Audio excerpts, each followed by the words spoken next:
નમસ્કાર મિત્રો, હું નિમેશ પટેલ।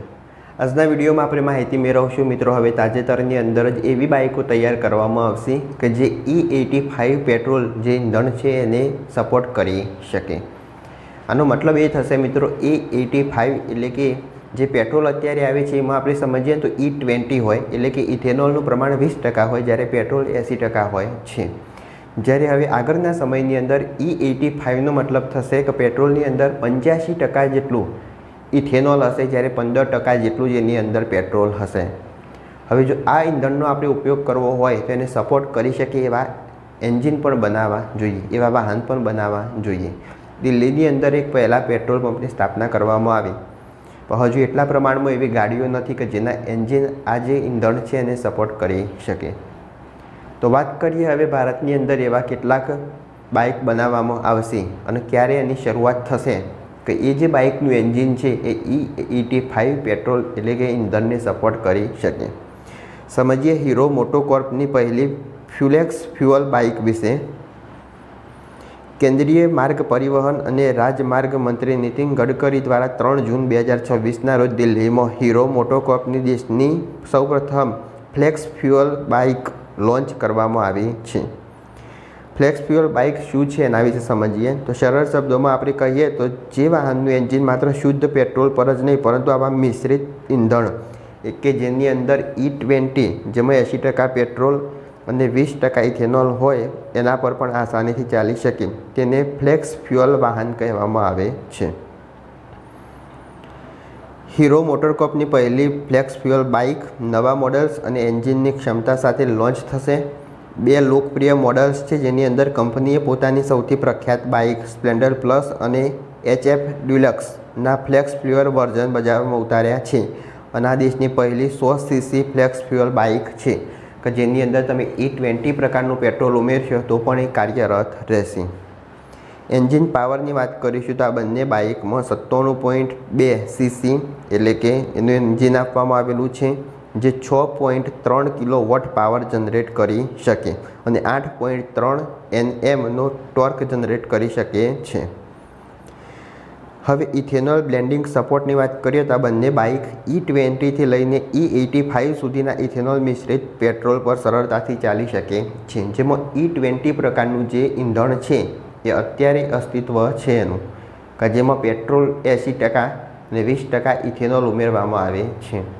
પણ હવે આગામી સમયમાં સરકારની એવી યોજના છે કે આમાં ઇથેનોલનું પ્રમાણ વધારવામાં આવે અને પેટ્રોલનું પ્રમાણ ઘટાડવામાં આવે, એટલે પેટ્રોલનો ઉપયોગ એટલો ઓછો થશે। એટલે 85% E85 તરીકે ઓળખાય, જેને 85% ઇથેનોલ હશે અને 20% પેટ્રોલ હશે। તો પેટ્રોલની આયાત ઘટાડી શકાય, પેટ્રોલને બચાવી શકાય। પણ આટલી મોટી સંખ્યાની અંદર જ્યારે ફ્યુઅલની અંદર ઇથેનોલ ઉમેરવામાં આવે તો વાહનનું જે એન્જિન હોય ને એન્જિન સપોર્ટ કરશે નહીં, એટલે નવા પ્રકારના વાહન નવા પ્રકારના એન્જિન સાથે પ્રસ્તુત કરવા પડશે કે જેથી એન્જિન E85 પ્રકારના ઇંધણને સપોર્ટ કરી શકે। તો એટલા માટે આ નવા બાઇક લોન્ચ કરવામાં આવશે। નવા ફીચર્સની વાત કરીએ તો ફ્લેક્સ ફ્યુઅલ ટેકનોલોજીને સપોર્ટ કરવા માટે બાઇકના ECU અને ફ્યુઅલ સિસ્ટમમાં ફેરફાર કરાયા છે। સાથે જ નવું digi analogue instrument cluster, side stand, engine cut off ફિયર અને ટ્યુબલેસ ટાયર જેવા આધુનિક ફીચર્સ એની અંદર સામેલ હશે। એની કિંમતની વાત કરીશું, સાથે જ આ બાઇક ભારતમાં બજારની અંદર ક્યારે ઉપલબ્ધ થશે એના વિશે પણ સમજીએ। તો HF ડ્યુલક્સ ફ્યુઅલની કિંમત આપણે વાત કરીશું તો 72,792 રૂપિયાની એક્સ શોરૂમ પ્રાઇસ હશે।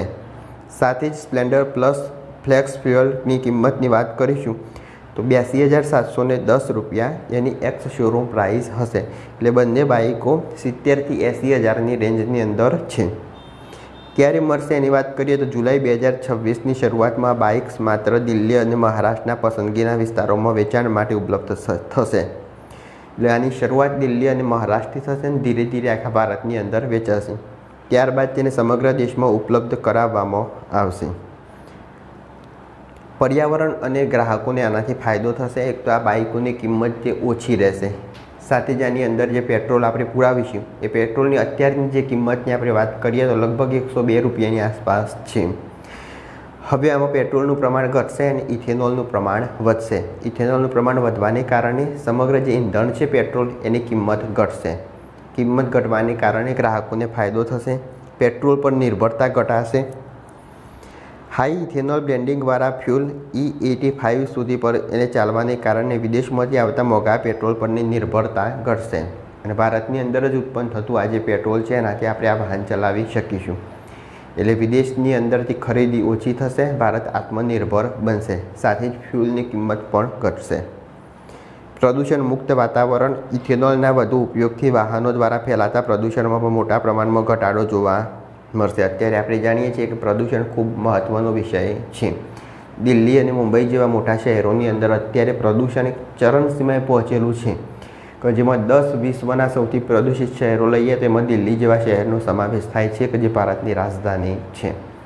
તો આ પ્રદૂષણ જો ઘટાડવું હોય તો હવે વાહનોના જે એન્જિન છે ને એમાં સુધારો કરવો પડશે. સાથે જ જેના ફ્યુલ હોય એ ફ્યુલમાં પણ સુધારો કરવો પડશે કે જેથી પ્રદૂષણને ઘટાડી શકાય. વાતાવરણની અંદર મુક્ત થતો કાર્બન ડાયોક્સાઇડ અને મિથેન જેવા જે ઝેરી વાયુઓ હોય એનું પ્રદૂષણ ઘટાડવા માટે આ એક પહેલ કરવામાં આવેલી છે. બીજું એનું મુખ્ય કારણ છે કે સ્ટેટ ઓફ હોર્મુઝમાંથી જે ઓઇલની આયાત કરવામાં આવતી હતી તેથી હવે આયાત એટલા પ્રમાણમાં થઈ શકતી નથી. સાથે જ એની અંદર પણ મોંઘવારી જોવા મળે છે. એનો જે એક બેરલની કિંમત હતી એ 100 કરતાં વધી ગઈ. $122 થી $123 પ્રતિ બેરલની કિંમત સુધી પહોંચી. એટલે આયાત પણ મોંઘી બની. સાથે આયાત પણ ઓછા પ્રમાણમાં થાય છે કે જે જહાજ ત્યાંથી પસાર થાય એના પર આગ લગાવી દેવામાં આવે છે. એટલે આયાતમાં ઘટાડો થયો. તો હવે ભારતે આના માટે કંઈક કરવું પડશે. તો જેની અંદર આ મહત્ત્વનો નિર્ણય લેવામાં આવ્યો કે આ જે ફ્યુલ છે એની અંદર પેટ્રોલ આપણે ઘટાડી દઈએ. ઇથેનોલ કે જે આલ્કોહોલ તરીકે આપણે ઓળખીએ છીએ એનું પ્રમાણ વધારી દેવામાં આવે. તો E85 સરકારે આની પહેલાં E20 જાહેર કરેલું હતું કે 20% ઇથેનોલ અને 80% પેટ્રોલ. પણ એના પછી E85 જાહેર કરવામાં આવ્યું એટલે કે 85% ઇથેનોલ અને 15% પેટ્રોલ રહેશે. પણ આટલું ઇથેનોલનું પ્રમાણ વધારે હોય તો એન્જિન બદલવા પડે. એટલે નવા બાઇકો આવશે, નવી ગાડીઓ પણ આવશે કે જે આ ઇંધણને સપોર્ટ કરી શકે. તો આજના વિડીયોમાં આપણે માહિતી મેળવી કે ભારતની અંદર 2 જે નવા બાઇક હીરો કંપની દ્વારા બહાર પાડવામાં આવશે. તો આ જે બંને બાઇક હશે એ E85 પ્રકારનું જે ઇંધણ હશે એને સપોર્ટ કરી શકશે. જે HF ડિલક્સ અને સ્પ્લેન્ડર પ્લસ બાઇકો. તો ક્યારે હવે ભારતની અંદર આ બાઇકોનું વેચાણ વધશે એના વિશે આપણે માહિતી મેળવી. જો આ વિડીયો ગમ્યો હોય તો લાઈક કરો, શેર કરો, ચેનલ સબસ્ક્રાઈબ કરો. ત્યાં સુધી જય હિન્દ, જય ભારત.